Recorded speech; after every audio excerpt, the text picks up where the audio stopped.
اعوذ باللہ من الشیطان الرجیم بسم اللہ الرحمن الرحیم یا ایہا الذین آمنوا لا ترفعوا اصواتکم فوق صوت النبی ولا تجہروا له بالقول کجہر بعضکم لبعض ان تحبط اعمالکم وانتم لا تشعرون صدق اللہ مولانا العظیم وصدق رسولہ النبی الکریم الامین۔ دوستان ذی وقار، اس آیہ مقدسہ سورہ حجرات کی دوسری آیہ کریمہ کے اندر اللہ تعالیٰ اپنے محبوب کریم علیہ السلام کی مبارک ناموس کو بیان کرتا ہے، آپ صلی اللہ علیہ وسلم کی مبارک عزت کو بیان کرتا ہے، اور جیسے جیسے حالات قیامت کی طرف جا رہے ہیں ناموس رسالت کا مسئلہ یہ اہم سے اہم ہوتا جا رہا ہے۔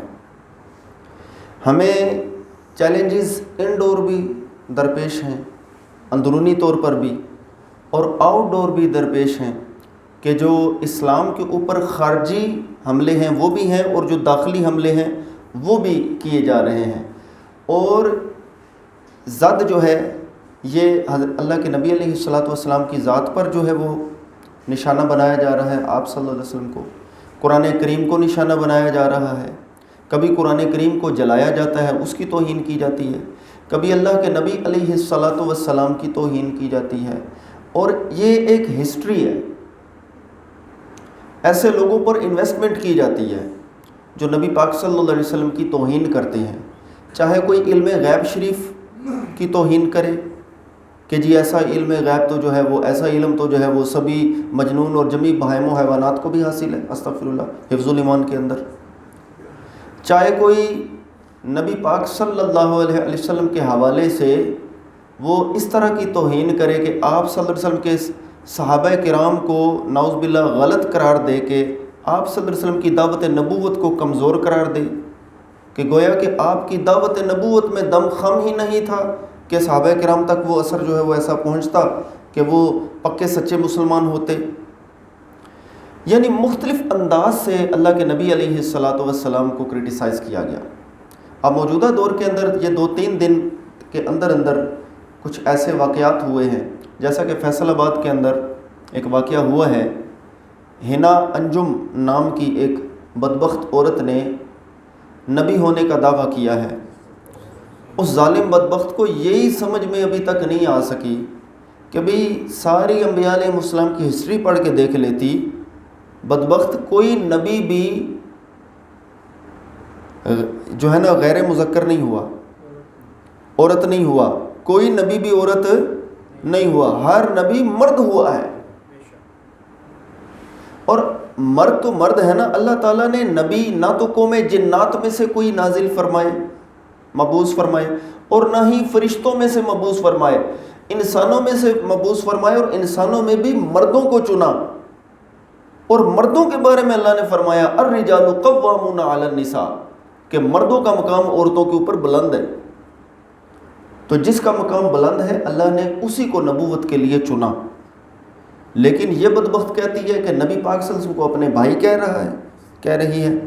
حضرت ابراہیم علیہ السلام کے بارے میں جی یہ مطلب آپ کی جو بیوی ہیں، آپ کی زوجہ ہیں، ان کو ماں کہتی ہے، اور اللہ کے نبی علیہ السلام کو اپنا بھائی کہہ رہی ہے، اور کہتی ہے کہ میں رسول ہوں، استغفر اللہ، نبی پر بھی نہیں بریک لگائی، کہتی ہے رسول ہوں، استغفر اللہ، کہ مجھے حکم ہوا ہے کہ میں جناب اپنے آپ کو ظاہر کروں۔ قرآن کے اندر جو واقعہ ظاہر ہوا ہے اس کی ویڈیو میں نے دیکھی ہے، وہ بندہ، کیونکہ قرآن کریم کا ارشاد ہے ان جاءکم فاسق بنبأ فتبینوا، کہ اگر فاسق کوئی خبر لے کر آئے تو اس کی چھان بین کرو۔ ابھی یہ گنجائش موجود ہے، اس کی تحقیق کرنے کی ضرورت ہے کہ وہ بندہ اگر تو نشے میں تھا تو پھر اس کا اعتبار نہیں ہے، ایک بات۔ دوسری بات یہ ہے کہ اگر وہ پاگل ہے تو پھر بھی اس کا اعتبار نہیں ہے۔ یہ 2 تحقیقات اگر ہو جائیں تو پھر اس پر بھی گستاخ رسول کا اطلاق ہوتا ہے، کیونکہ ہم محض اپنی ذاتی دشمنی کی بنیاد پر کسی کو اپنی راہ سے ہٹانے کے لیے اس پر گستاخ رسول کا لیبل بھی نہیں لگا سکتے، کیونکہ یہ معاملات حساس ہوتے ہیں۔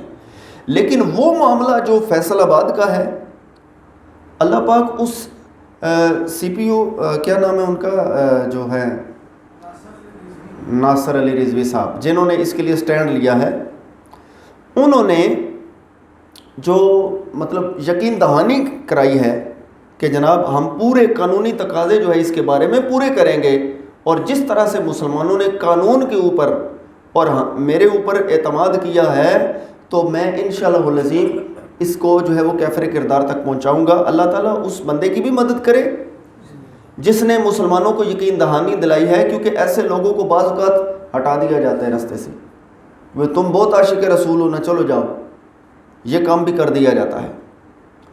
تو ایسے لوگوں کو پروموٹ کیا جا رہا ہے۔ اب اللہ پاک قرآن کریم میں ارشاد فرماتا ہے کہ یا ایھا الذین آمنوا، اے ایمان والو، لا ترفعوا اصواتکم، اپنی آوازوں کو بلند نہ کرو، فوق صوت النبی، میرے محبوب کی آواز سے اپنی آواز کو بلند نہ کرو۔ نتیجہ کیا نکلے گا؟ ان تحبط اعمالکم ولا تجہروا لہ بالقول، اور آپ کے ساتھ اونچا نہ بولو، کجہر بعضکم لبعض، جس طرح تم ایک دوسرے کے ساتھ اونچا بولتے ہو۔ ان تحبط اعمالکم، یہ نہ ہو کہ تمہارے اعمال جاتے رہیں، وانتم لا تشعرون، اور تمہیں خبر بھی نہ ہو۔ اس آیہ کریمہ کی جو شان نزول بیان کی گئی ہے، حضرت ثابت بن قیس رضی اللہ تعالی عنہ، آپ کی آواز اونچی تھی، آپ نبی پاک صلی اللہ علیہ وسلم کی بارگاہ میں بولتے تو آپ کی آواز بلند ہو جاتی، آپ بے ادب نہیں تھے، نبی پاک صلی اللہ علیہ وسلم سے محبت کرنے والے تھے، لیکن جب یہ آیہ کریمہ نازل ہوئی تو آپ نے سمجھا کہ یہ تو میرے لیے ہی ہے، دروازے کو بند کر لیا، دن رات رونے سے کام ہے۔ سرکار نے اپنے عاشق کو پوچھا کہ بھئی عاشق کے بارے میں پوچھا، میرا پیارا نہیں نظر آ رہا، ثابت نظر نہیں آ رہا، کیا وجہ ہے؟ حضور جب سے یہ آیہ کریمہ نازل ہوئی ہے وہ تو بس دن رات انہیں رونے سے کام ہے کہ یہ تو میرے لیے نہ جناب وہ کوئی معاملہ نازل ہو گیا ہو، تو آواز تو میری اونچی ہے۔ تو اللہ فرما رہے کہ میرے محبوب کی آواز سے اپنی آواز کو اونچا نہیں کرنا۔ اللہ نے اپنے پیارے کو بلا لیا، اللہ کے نبی علیہ السلام نے اپنے پیارے کو حضرت ثابت کو بلا کے فرمایا، ثابت کیا تو اس بات پر راضی نہیں کہ تو قابل تعریف زندگی گزارے اور پھر تو شہید قتل کیا جائے اور پھر تو جنت میں داخل ہو؟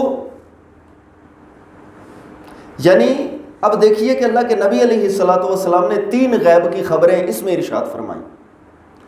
ایک یہ خبر ارشاد فرمائی کہ تو قابل تعریف زندگی گزارے گا، بھائی مجھے آنے والے سانس کا نہیں پتہ، اللہ کے نبی علیہ السلام ساری زندگی کی گارنٹی دے رہے ہیں کہ تو قابل تعریف زندگی گزارے گا، ایسی قابل تعریف کہ جو اللہ کے نزدیک بھی قابل تعریف ہے، اللہ کے محبوب علیہ السلام کے نزدیک بھی قابل تعریف ہے۔ دنیا تعریف کرتی رہے تو وہ کوئی بڑی بات نہیں ہوتی، اصل تعریف اللہ کی طرف سے ہوتی ہے، اصل تعریف رسول اللہ کی طرف سے ہوتی ہے صلی اللہ علیہ وآلہ وسلم۔ تو کیا ہوا؟ اسی طرح آپ نے زندگی گزاری۔ حضرت انس بن مالک کہتے ہیں کہ ہم آپ کو حضرت ثابت بن قیس کو دیکھ کے یہ کہا کرتے تھے کہ یہ جنتی زمین پر چل پھر رہا ہے، جنتی زمین پر۔ اور جب مسلمہ کذاب کے خلاف حضرت بکر صدیق رضی اللہ تعالی عنہ نے علم بلند کیا جہاد کا، اور وہ معاملہ بھی ناموس رسالت کا ہی تھا، وہ معاملہ ختم نبوت کا تھا کہ مسلمہ کذاب نے نبی ہونے کا دعویٰ کیا۔ حضرت بکر صدیق رضی اللہ تعالیٰ عنہ نے اپنے قیمتی صحابہ کرام کو اس کے مقابلے میں بھیجا۔ ان میں حضرت خالد بن ولید رضی اللہ تعالیٰ عنہ جو سیف اللہ ہیں، اللہ کی تلوار، وہ لیڈ فرما رہے ہیں، وہ قیادت فرما رہے ہیں، اور مسلمہ کذاب کی فوج اتنی یعنی بے جگری سے لڑی اور اتنی سخت طریقے سے لڑی کہ حضرت ثابت بن قیس کہتے ہیں یار یہ کیا کر رہے ہو، ہم اس طرح تو نہیں لڑا کرتے تھے، تمہاری ایمان کی غیرت جو ہے وہ کیوں آہستہ پڑ گئی ہے، وہ کیوں نیچے ہو گئی ہے؟ تو آپ نے مسلمانوں کو للکارا اور ان کے مقابلے میں آپ زبردست طریقے سے آپ لڑے، یہاں تک کہ لڑتے ہوئے آپ شہید ہوئے۔ سرکار کی دوسری خبر بھی پوری ہوئی غیب کی کہ میرے پیارے تو شہید قتل کیا جائے گا۔ تو وہ شہید ہوئے اور ان کے جسم کے اوپر بڑی قیمتی زرہ تھی، وہ قیمتی زرہ جو ہے وہ ایک شخص نے اتار کر اس کو سیو کر لیا۔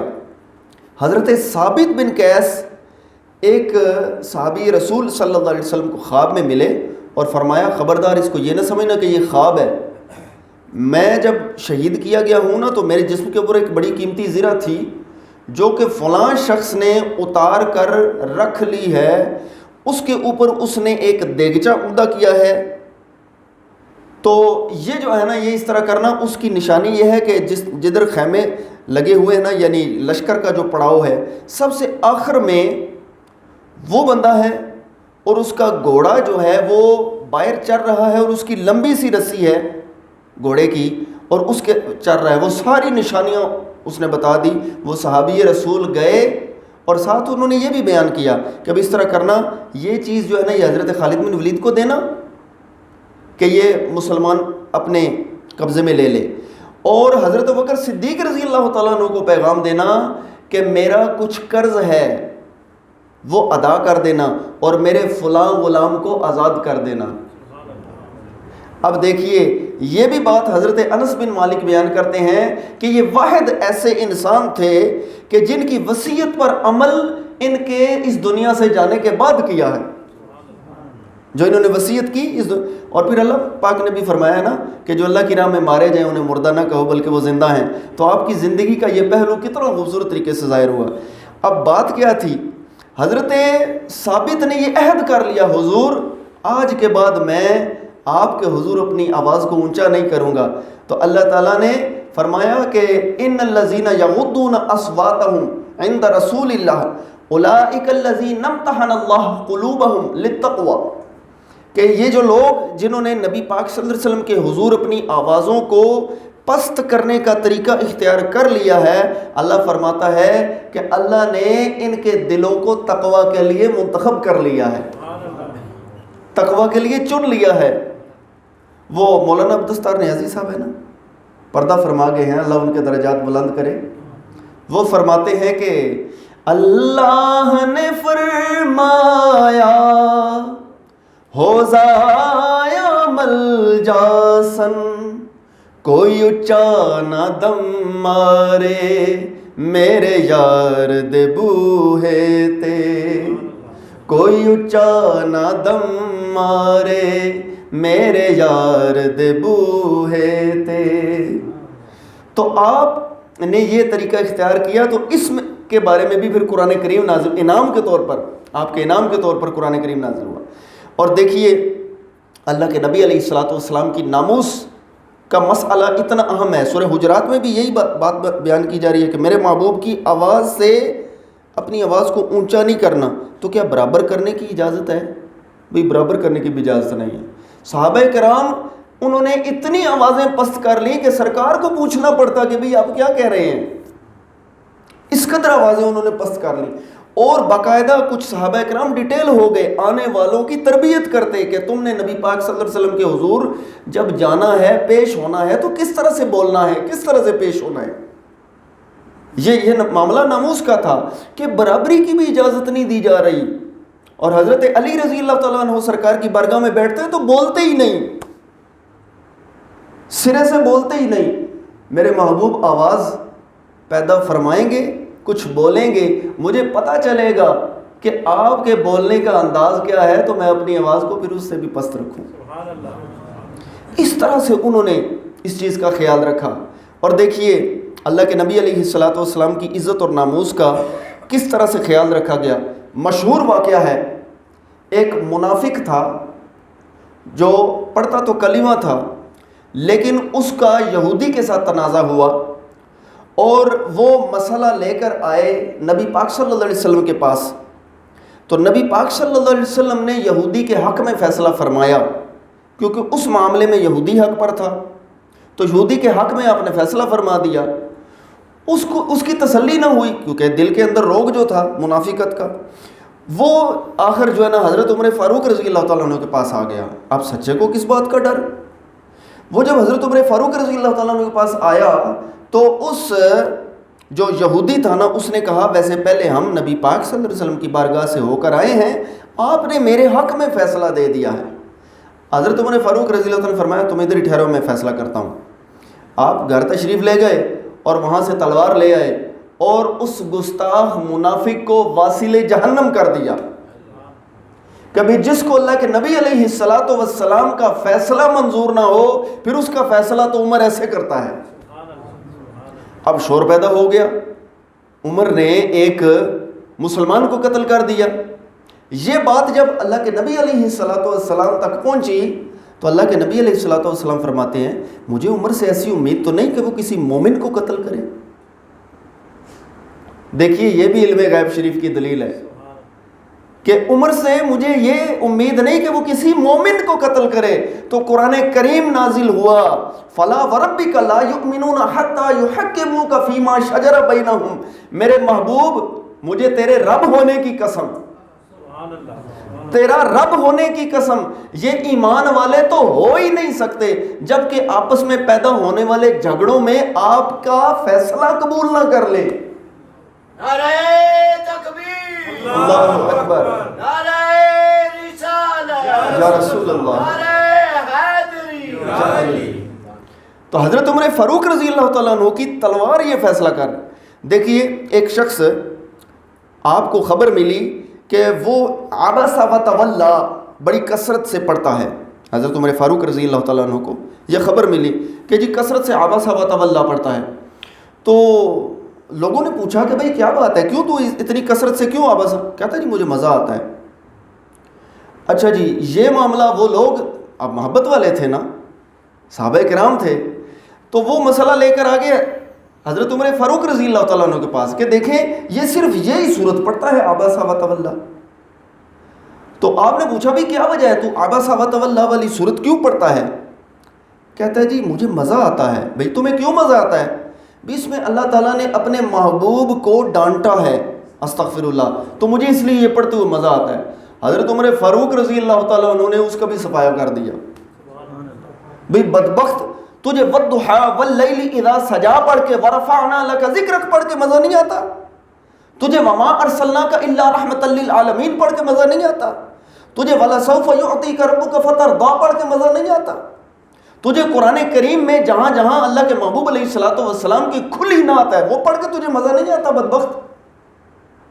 تو حضرت عمر فاروق رضی اللہ تعالیٰ عنہ نے فیصلہ فرما دیا. آپ کے دور کے اندر ناموس رسالت کا پہلا متوالا اور پہلا رکھوالا جسے دنیا جانتی ہے وہ حضرت عمر فاروق رضی اللہ تعالیٰ عنہ ہیں, اور ان کے بھی مرشد مولا ابو بکر صدیق ہیں جنہوں نے سارے مسلمانوں کو سرکار کی ناموس کے لیے بھیجا. ادھر کہتے ہیں جی روڈا بلاک کر چھوڑیا نے, وہ تو روڈا کا چار پاڑا میں جی مریض مار رہے ہیں. ادھر حضرت بکر صدیق رضی اللہ تعالیٰ عنہ جب لشکر لے کر گئے تھے تو کتنے بندے شہید ہوئے تھے؟ ساری کائنات مر جائے, ہمارے سرکار نبی پاک صلی اللہ علیہ وسلم کی اگر عزت نہیں تو ہمیں بھی زندہ رہنے کا کوئی حق حاصل نہیں ہے. مریض نظر آتے ہیں, خود جو پاور شو کرتے ہیں تو اس وقت مریض نظر نہیں آ رہے ہوتے. 3 مہینے جو دھرنا کیا گیا اس وقت مریض نظر نہیں آئے. جب اللہ کے نبی علیہ الصلوۃ والسلام سے محبت کرنے والے نکلتے ہیں تو جناب مریض نظر آنا شروع ہو جاتے ہیں. ہم آہ جو برتے ہیں تو ہو جاتے ہیں بدنام, وہ قتل بھی کرتے ہیں تو چرچا نہیں ہوتا. بھئی کچھ اپنی اداؤں پہ خود ہی ذرا غور کریں. دوستان ذی وقار, اللہ کے نبی علیہ الصلوۃ والسلام کی ناموس کا مسئلہ حضرت عمر فاروق رضی اللہ عنہ نے بڑے عمدہ طریقے سے سمجھایا ہے. آپ کے دور کے اندر مسلمان بچوں نے ایک پادری کو قتل کر دیا, اور قتل بھی کیسے کیا؟ مسلمان بچے کھیل کھیل رہے تھے تو اس میں جو انہوں نے کوئی بال سا بنایا ہوا تھا نا, اور اس دور کی ہاکی کہہ لیں جو جس طرح سے بھی تھی وہ کھیل رہے تھے, تو وہ بال سا جو ہے نا وہ اس کے پاس چلا گیا, پادری کے پاس چلا گیا. وہ مسلمان بچوں نے اس سے طلب کیا اور وہ نہ مان نہیں رہا تھا, نہیں تھا دے رہا. مسلمان بچوں نے اپنے نبی کا وسیلہ پیش کر دیا. صحابہ کے بچے تھے نا, وہ موجودہ دور کے اندر جو بدبختوں کے اولاد تو نہیں تھے نا کہ نہیں جی نبی کا تو وسیلہ چلتا ہی نہیں ہے, وہ صحابہ کی اولاد تھے. نبی علیہ الصلوۃ والسلام کا وسیلہ انہوں نے دیا, اس بدبخت نے نبی پاک صلی اللہ علیہ وسلم کو نعوذ باللہ برا کہنا شروع کر دیا. وہ مسلمان بچوں کا جو مطالبہ وہ گیند تھا نا, اب وہ مطالبہ بدل گیا اور انہوں نے گیند بنا لیا اس کے سر کو کہ بھی تو ہمارے آقا کی گستاخی کرتا ہے. اس کو اتنی دیر تک مارتے رہے جب تک گول نہ ہو گیا. اس کو واصل جہنم جب تک کر نہیں لیا اتنی دیر تک چھوڑا نہیں. آج کہتے ہیں جی اقلیتوں کے حقوق ہے, اقلیتوں کے حقوق ہے. حضرت عمر فاروق رضی اللہ تعالیٰ عنہ سے بڑا اقلیتوں کے حقوق کا محافظ لے کر تو حضرت عمر فاروق رضی اللہ تعالیٰ عنہ آپ کے پاس یہ مقدمہ لے کر آئے، ایک طرف عیسائی ہیں، ایک طرف مسلمان ہیں، ان بچوں کے ورثاء ہیں، تو حضرت عمر فاروق رضی اللہ عنہ نے جو فیصلہ فرمایا وہ تاریخی الفاظ آج بھی تاریخی زینت ہے. آپ نے سارے معاملات سن کے فرمایا الآن عز الاسلام، اب اسلام غالب آ گیا. مطلب جب مسلمان بچے بھی آقا کریم صلی اللہ علیہ وسلم کی عزت کے لیے اس قدر شیر اور دلیر ہو جائیں گے تو اب اسلام کو زیر ہونے سے یا اس کو بلند ہونے سے کوئی روک نہیں سکتا اور اس کو کوئی زیر نہیں کر سکتا. دوستانی ذی وقار قیامت تک یہ حضرت عمر فاروق رضی اللہ عنہ کی تلوار لہراتی رہے گی.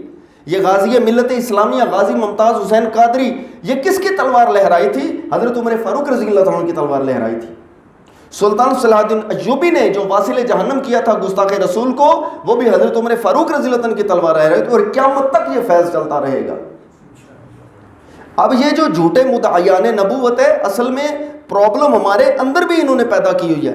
نبی غیب نہیں جانتے، وہ حاضر و ناظر نہیں ہیں جی، وہ تو ہماری طرح کے بشر ہیں. وہ بدبخت، تیری بات تو تیری بیوی نہیں مانتی، تیرے بچے نہیں مانتے. سرکار تو چاند کو اشارہ کرتے ہیں تو چاند بھی فدا ہو جاتا ہے، تو برابری کرتا ہے. کریم آقا صلی اللہ علیہ وسلم کی شکل نہیں دیکھی اپنی آئینے میں کہ تو اللہ کے نبی علیہ الصلوۃ والسلام کی شان تو وراء الورا ہے. آپ تو سدرۃ المنتہا پر پہنچے، تو اپنی مرضی سے تو زمین کے نیچے سے اپنے آپ کو نہیں نکال سکتا. اللہ کے نبی علیہ الصلوۃ والسلام کا ایک گستاخ سرکار کے دور کے اندر اس بدبخت نے کیا کیا، اللہ کے نبی علیہ الصلوۃ والسلام کو دیکھ کے نہ تو منہ ٹیڑھا کرتا تھا. اس کا نام تھا ابو العاص. تو سرکار کا دیکھ کر منہ ٹیڑھا کرتا تھا. اب سرکار کا اخلاق کریمانہ ہے، لیکن ایک دفعہ سرکار کا دل دکھا تو آپ نے فرما دیا کن کذالک، اسی طرح ہی ہو جا. اس بدبخت کا منہ اسی طرح سے ٹیڑھا ہو گیا اور اس کا منہ کانپتا رہتا. اور پھر جب اس کو قبر کے اندر ڈالا گیا، وہ عیسائی تھا، تو جب اس کو قبر کے اندر ڈالا گیا تو جناب کیا ہوا، وہ قبر نے اس کو باہر اگل دیا، قبر نے اس کو قبول نہیں کیا. عیسائیوں نے سوچا کہ بھئی یار یہ لگتا ہے مسلمانوں کی سازش ہے، تو انہوں نے گہری قبر کھود کر اس میں اس کو دفن کر دیا. کیا ہوا، پھر وہ قبر سے باہر. اب وہ عیسائی جان گئے کہ بھئی یہ معاملہ کچھ اور ہے، انہوں نے باہر ہی اس کو چھوڑ دیا کہ بات ٹھیک ہے اب تو اسی طرح ہی رہے گا. بھئی گستاخ رسول کو قبر قبول نہیں کرتی، مٹی قبول نہیں کرتی. کیوں؟ اس لیے کہ مٹی ہے کس کی؟ اللہ کے حبیب صلی اللہ علیہ وسلم جانتے ہیں، فرماتے ہیں ہر چیز جانتی ہے کہ میں اللہ کا رسول ہوں. سبحان اللہ. تو کیا قبر کی مٹی نہیں جانتی؟ گستاخ رسول کو تو قبر کی مٹی قبول نہیں کرتی. اس لیے دوستو ہم جو کہتے ہیں نا کہ بھئی گستاخوں کے پاس نہ خود بیٹھیں نہ اپنے دوستوں کو بیٹھنے دیں، اور میں تو بول کے کہتا ہوں اگر بچ سکتے ہیں بچا سکتے ہیں تو مردود، اس کائنات کا مردود ترین شخص مرزا علی انجینئر سے بچ گئے، ورنہ آپ کا انجام وہ ہونے والا ہے کہ آپ کو بھی کہیں گے بابا جی تسی تو شاہی کوئی نہ ہو. یہ ان کا چھوڑا ہوا کتا ہے. مسلمانوں کا درجہ ایمان چیک کر رہے ہیں کہ ابھی کتنا ٹیمپریچر ہے، ابھی ان کے جسم میں بھی جان ہے. پہلے ولیوں کی گستاخی کر رہا تھا نا، اب تو نبیوں کی بھی کر گیا ہے کہ نبی بھی شاید کوئی نہیں. بھئی کیا نبی ہم سے افضل ہیں؟ بے شک افضل ہیں. تو ہم نبیوں سے افضل نہیں ہیں، ہم بہت کم تر ہیں.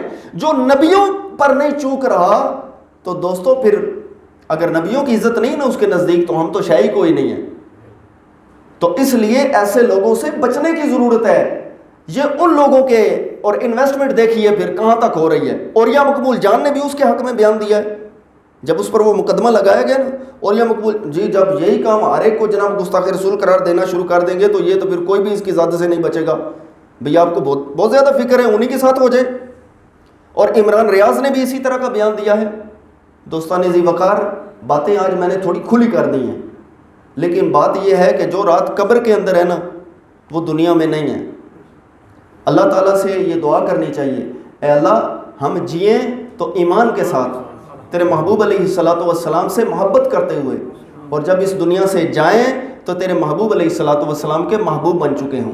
آمین صلی اللہ علیہ وآلہ وسلم۔